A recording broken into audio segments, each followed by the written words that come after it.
No programa Viver Ciência de hoje, você vai saber mais sobre a monitoração e o reconhecimento automático de pássaros utilizando sons e imagens.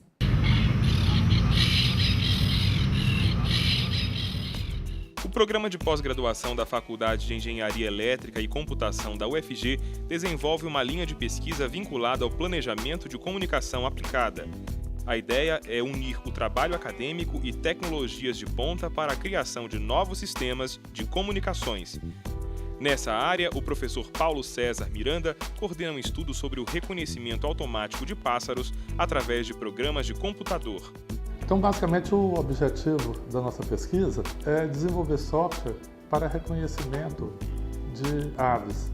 Esse reconhecimento pode se dar através de sinais gravados, que são os sons, ou através de imagens. Eu gravo o pássaro que está cantando e coloco num programa do computador, o computador vai dizer quem é. Isso vai facilitar não só para mim, mas também outras pessoas que podem ser curiosas de descobrir quais pássaros estão cantando. Nós procuramos, no caso, reconhecer qual a ave ou qual o pássaro que emitiu o sinal ou que a gente tem uma imagem e procurando ou visando um monitoramento de espécies que com o tempo estão ou sendo extintas ou estão migrando para cidades, porque o habitat natural deles, que é o cerrado, está sendo destruído. Além de poder contribuir com a preservação de espécies de pássaros em risco de extinção, a pesquisa também pretende ajudar a resolver o problema da presença de pássaros em áreas próximas a aeroportos e pistas de pouso. Para continuar falando sobre esse assunto, está aqui com a gente no estúdio do Viver Ciência o coordenador da pesquisa, Paulo César Miranda Machado, junto com o Rodrigo Pinto Lemos, professor da UFG, integrante da pesquisa. Sejam bem-vindos, professores. Obrigada por aceitarem o nosso convite. Obrigado. Muito obrigado.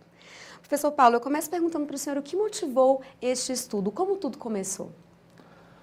A origem desse projeto foi porque, primeiramente, porque como eu sou goiano, nasci em Goiânia, no bairro de Campinas, ainda havia muito cerrado na época, né? Quer dizer, há muito tempo atrás, e eu via muitos pássaros cantando, alguns eu identificava, outros não, outros eram difíceis de visualizar, porque se escondiam entre as folhas. E, recentemente, em torno já de 2010, eu morava no centro de Goiânia, próximo da Catedral Metropolitana, e eu vi um fim-fim cantando, que é um pássaro do cerrado, não da cidade. Eu procurei pela janela, tentei visualizar, não consegui. Mas, passado alguns dias, também apareceu uma outra ave chamada alma de gato, nas árvores próximas ao prédio. E pouco após isso, poucos dias após, eu chegando na escola de engenharia pela manhã, tinha um pitiguari que estava cantando na árvore. Depois de um certo tempo procurando, tentando localizar, que eu consegui ver, porque ele é um pouco de verde com um pouco de amarelo, então confunde com as folhas da árvore. E aí me veio então uma curiosidade de fazer um projeto em que você ouvindo o canto do pássaro, você não está vendo ele, fosse possível identificar. Então daí que surgiu a primeira ideia de fazer. Tanto é que eu registrei o projeto como reconhecimento automático de pássaros, mas na verdade ficou limitado o nome, porque o pássaro é uma parcela das aves, porque nem todas as aves são pássaros, mas todos os pássaros são aves. Então, na verdade, o projeto foi estendido para reconhecimento automático de aves, mas continua com o nome original. O estudo dá ênfase em pássaros em extinção e pássaros que podem causar acidentes com um choque com aeronaves, por exemplo. Que tipo de espécies são essas? Assim, existe uma espécie específica que causa mais acidentes nos aeroportos? Essa questão da extinção também. O senhor falou do cerrado, né? É possível saber quais espécies já estão com risco de extinção? A minha área não é bem a de ornitologia, mas eu andei investigando sobre isso e o que eu pesquisei foi o seguinte: já existe ave que já foi extinta, como é o caso da arara azul pequena e do maçarico esquimó. Tem ave que já está extinta na natureza, mas ainda existe alguns espécimes em cativeiro que estão tentando reproduzir. É o caso do mutum de Alagoas e da ararinha azul. E existem uma série, em torno de 115 espécies que estão em processo de extinção. Se não for feita alguma coisa, elas vão se extinguir. Entre essas espécies tem a inhambu carapé, tem jaó do sul, tem a codorna mineira e, logicamente, uma série de outros. Quanto à questão do choque com aeronaves, que é outra que uma causa de acidente, acontece muito, tanto no Brasil quanto em outros países, o principal problema é quando a ave se choca com o vidro e pode quebrar o vidro da aeronave, inclusive machucar o piloto. E pode também despressurizar uma nave, causar a queda da nave, né?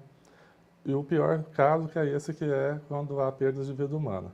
Quando há o choque e a aeronave tem que retornar, ou quando as turbinas do avião sugam uma ave dessa, e que é possível o retorno, tem, no caso, prejuízos materiais, porque vai ter que trocar peças do avião, vai ter que remanejar passageiros para outros voos, ou às vezes até alocar hotéis, alimentação, enquanto espera outro voo.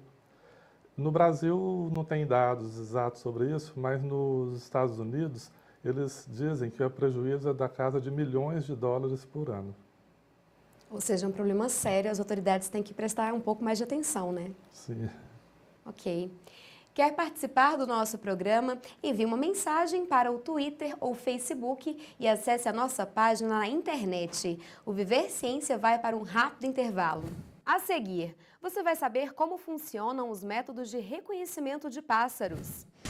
A ciência ela é viva quando você consegue percebê-la em diversos setores, diversas áreas. Por exemplo, na área que eu atuo, no jornalismo, nós conseguimos visualizar a ciência nas relações interpessoais, conseguimos visualizar também nos determinados fatos, vários fatos ao longo do dia, nas questões de saúde pública, nas questões sociais também, e principalmente também ela é muito presente nos nossos meios de captação, né? Quando nós usamos a câmera, usamos o radiogravador, usamos o computador, que é muito comum em todas as áreas também. Acredito que a ciência ela está aí em vários lugares, né? E a gente basta 1 segundo, 2 segundos que a gente consegue percebê-la assim.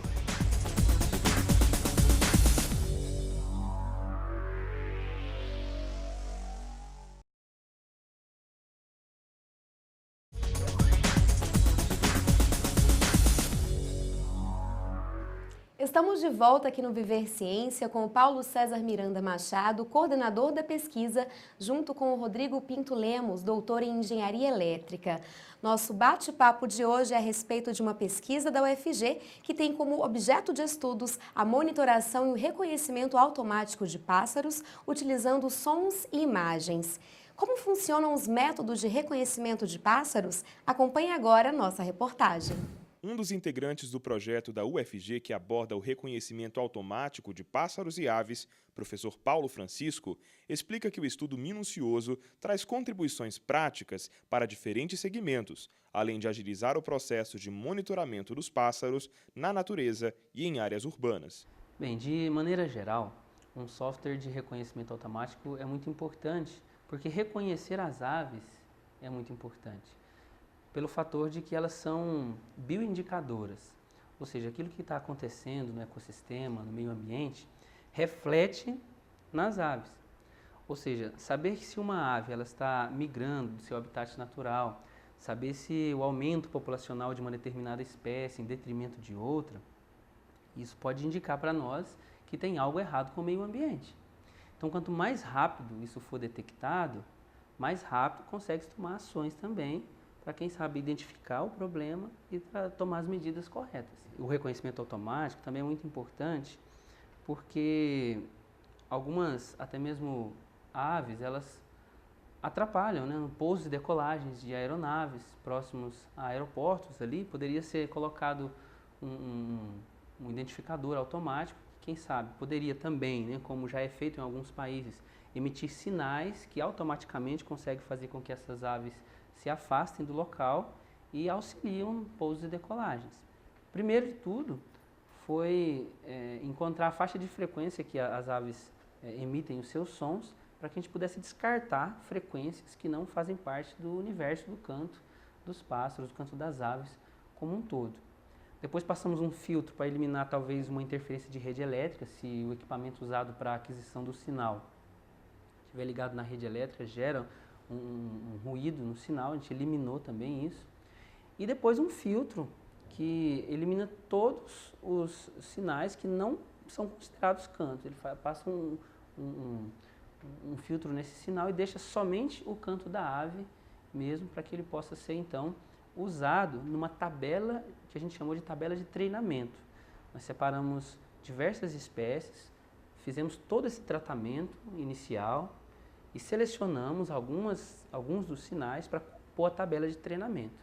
Fizemos uma média e extraímos diversas características e colocamos as médias dessas características na tabela de treinamento. A gente pegou características da quantidade de segmentos dentro do canto da ave. Nós pegamos também o tempo de canto da ave, a frequência máxima, a frequência mínima, a frequência mais intensa. Tudo isso nós pegamos média de uma espécie e colocamos numa tabela de treinamento. Com essa tabela de treinamento criada, que é o que a gente tem hoje, nós podemos pegar qualquer sinal de entrada novo e, com um clique, nós conseguimos fazer todo esse procedimento com um novo sinal e ele identificar de qual daquelas espécies pertence àquela ave. E nós chegamos a uma taxa de acurácia aí de conseguir 94% de acerto nas identificações, o que, comparando com trabalhos correlatos, foi uma taxa realmente bem favorável, bem boa mesmo. Professor Rodrigo, fala pra gente quais são os maiores desafios de um projeto como esse que trabalha com a área de reconhecimento de padrões. Várias etapas que devem ser seguidas, né? Isso. Sim. O primeiro desafio que a gente enfrenta diz respeito à qualidade dos dados que vão ser processados. Então, inicialmente, a gente tem que pensar onde são obtidos esses dados. Normalmente, esses dados são obtidos na natureza, a gente poderia ter ido a campo obter esses dados, mas não foi o caso dessa pesquisa. Nessa pesquisa, nós utilizamos dados disponibilizados na internet, no site Wikiaves. Esse site é considerado confiável por muitas pessoas da área, porém, como essas gravações são feitas de maneira independente, a qualidade das gravações dos cantos das aves varia muito, e aí é importante, primeiramente, antes de promover o reconhecimento, padronizar a qualidade desses dados, tanto no sentido de segmentar o trecho que vai ser feito o reconhecimento, como também ajustar a intensidade, o volume, a força, a potência desse sinal, a faixa de frequências em que ele fica alojado para poder promover o reconhecimento. Esse é o primeiro passo. Então, um pré-processamento. Então, muito da nossa pesquisa se dedicou à etapa de pré-processamento. Uma vez cumprida essa etapa, o outro desafio enfrentado foi de como distinguir ou como identificar o canto de uma ave, e distinguindo de outras aves, porque a gente não preocupou em reconhecer uma única ave, porque como há várias aves em extinção, procuramos desenvolver sistemas capazes de reconhecer diferentes aves. E aí o primeiro passo, então, foi identificar quais as faixas de frequências em que cada canto de ave tem predominância, e com isso foi desenvolvido uma estrutura de árvore de decisão. E não só a partir desse parâmetro, mas como também outros tantos parâmetros, como a duração do canto, se ele sofre interrupções ou não, com várias informações que são extraídas do canto da ave. Isso nos permitiu automaticamente fazer a distinção de uma ave e de outra, do canto de uma ave e o canto de outra, identificando então automaticamente qual ave que produziu aquele canto. Na área da engenharia, essa pesquisa em reconhecimento de padrões, ela é uma área ainda a ser mais explorada? Como que está isso hoje? Bem, a área de reconhecimento de padrões em engenharia é uma área com uma diversidade muito grande de aplicações. Especificamente, nesse nosso caso, apesar da gente ter conseguido fazer reconhecimento de algumas aves, distinguir uma ave de outra, falar, esse canto é da ave A e não é da ave B. Ou, às vezes até, em alguns casos a gente confunde, você pesquisa para tentar distinguir melhor. Porém, existem ainda desafios, né? Porque nem sempre esse canto vai estar disponibilizado sozinho. Muitas vezes esse canto você tem uma mistura de o canto de outras aves, então é importante a gente desenvolver maneiras de processar para separar essas duas informações que muitas vezes ocupam a mesma faixa de frequência, estão sobrepostas no tempo, né? E a gente precisa de uma quantidade suficiente, um tempo suficiente de escuta daquele canto para poder fazer um reconhecimento adequado. E durante esse tempo de escutas necessário, você tem um outro canto junto.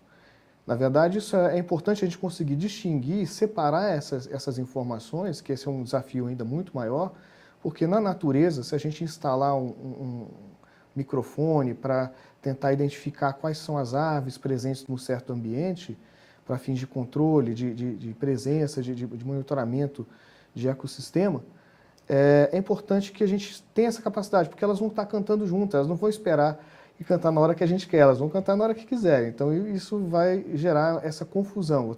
Fora os outros sons também, né? Justamente, fora outros sons que não são diários. Sim. Sons de grilos, sons... As próprias folhas das árvores, com o vento, animais, outros animais. Justamente, e variações. Então, a gente tem que ter um sistema que seja robusto a todo esse conjunto de interferências e ruídos, né, para que ele promova um reconhecimento com a taxa, mesmo que não seja 100%, mas com um grau de certeza razoável, né, que dê segurança ao pesquisador e que, mesmo diante dessas situações.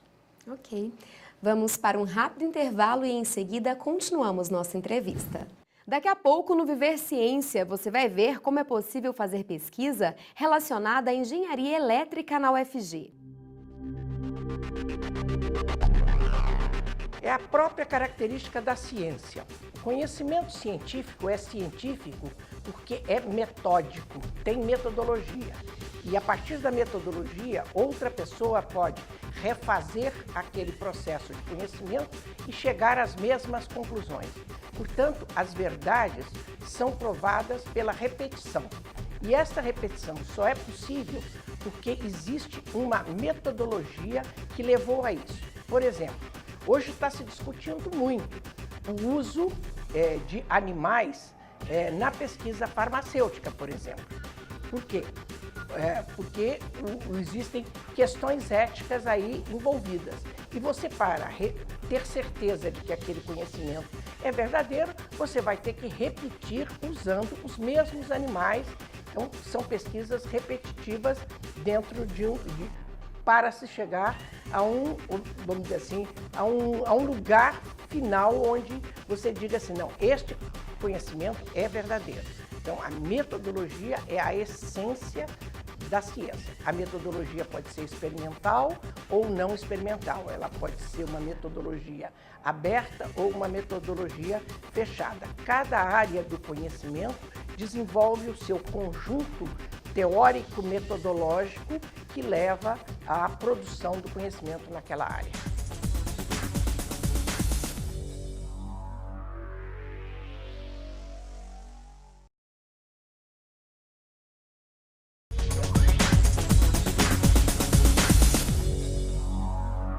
O Viver Ciência está de volta. O tema de hoje é a monitoração e o reconhecimento automático de pássaros.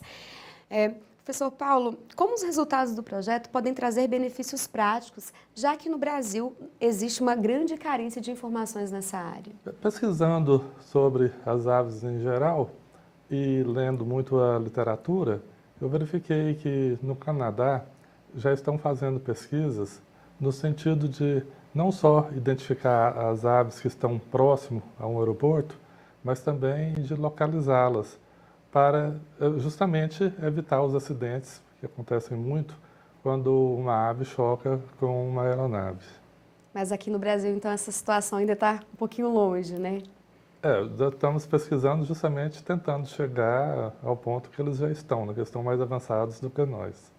Professor Rodrigo, quer complementar algum outro aspecto prático? Sim, sim. Um outro aspecto prático, Carol, é que uma aplicação dessa tecnologia, justamente, inclusive com a localização, conforme o professor Paulo disse, é para acompanhamento de rotas migratórias de aves, onde a gente faz a distribuição de vários sensores, ou seja, microfones numa área geográfica, para identificar quais aves estão presentes e qual a rota de migração dessas aves. Isso é estritamente importante no caso da instalação de usinas eólicas para produção de energia.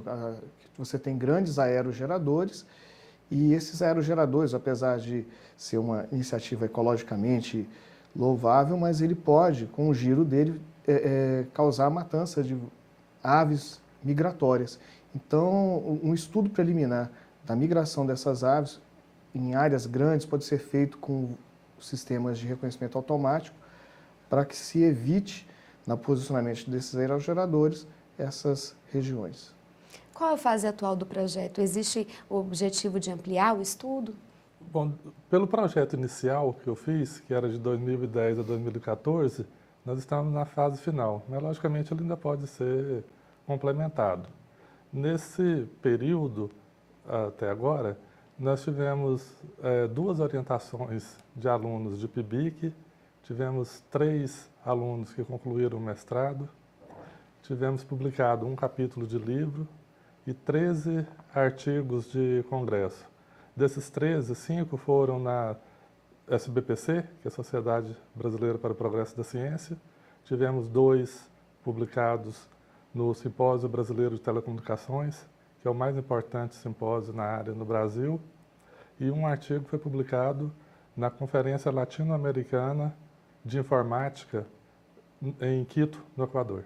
O trabalho rendeu muitos frutos. Ah, sim, pelo pouco tempo, realmente foi bastante favorável os resultados. Isso é bom. Como é possível fazer pesquisa relacionada à engenharia elétrica na UFG? Confira agora no quadro Caminhos da Ciência. É recomendável que o aluno participe de projetos de iniciação científica a partir do seu 5º semestre, que ele já vai ter uma base teórica boa para poder fazer pesquisas de uma maneira mais qualificada. Hoje a escola conta com cursos de pós-graduação do tipo Lato Sensu, especialização, e curso de mestrado em engenharia elétrica e de computação. O mestrado nosso hoje conta com as linhas de pesquisa na área de computação aplicada, que, como o próprio nome diz, envolve a aplicação de conhecimentos de informática e computação em problemas reais, a área de telecomunicações, a área de sistemas de energia e a área de engenharia biomédica. São as 4 grandes áreas de pesquisa que nós temos hoje. No nosso caso, o que nós recomendamos se o aluno ou o candidato tem interesse, que procure se informar na página do mestrado e procure os professores da linha de pesquisa que lhe interessa. As nossas provas acontecem normalmente a cada início de semestre e a gente costuma definir por linha de pesquisa um tipo de prova diferente. Então é essencial que o candidato converse com o seu provável orientador para definir qual é a área de estudo. O aluno não precisa fazer parte de grupo de pesquisa.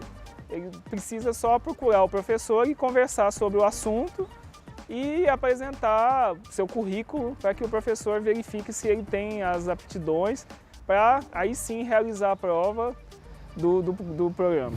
Nós agradecemos a presença de vocês. Professor Rodrigo, obrigada por ter aceitado o nosso convite. Agora a gente abre espaço se quiser fazer alguma consideração final. Ok, Carol, muito obrigado.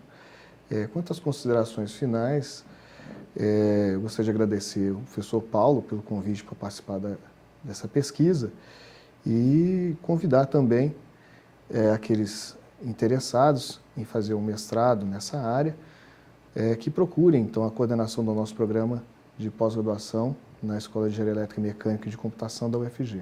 Obrigada. Muito obrigada também ao senhor, professor Paulo. Obrigado, Carol.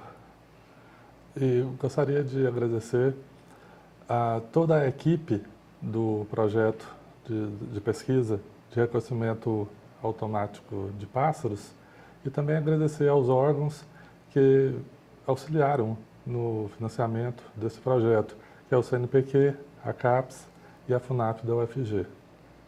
Meu obrigado. Obrigada.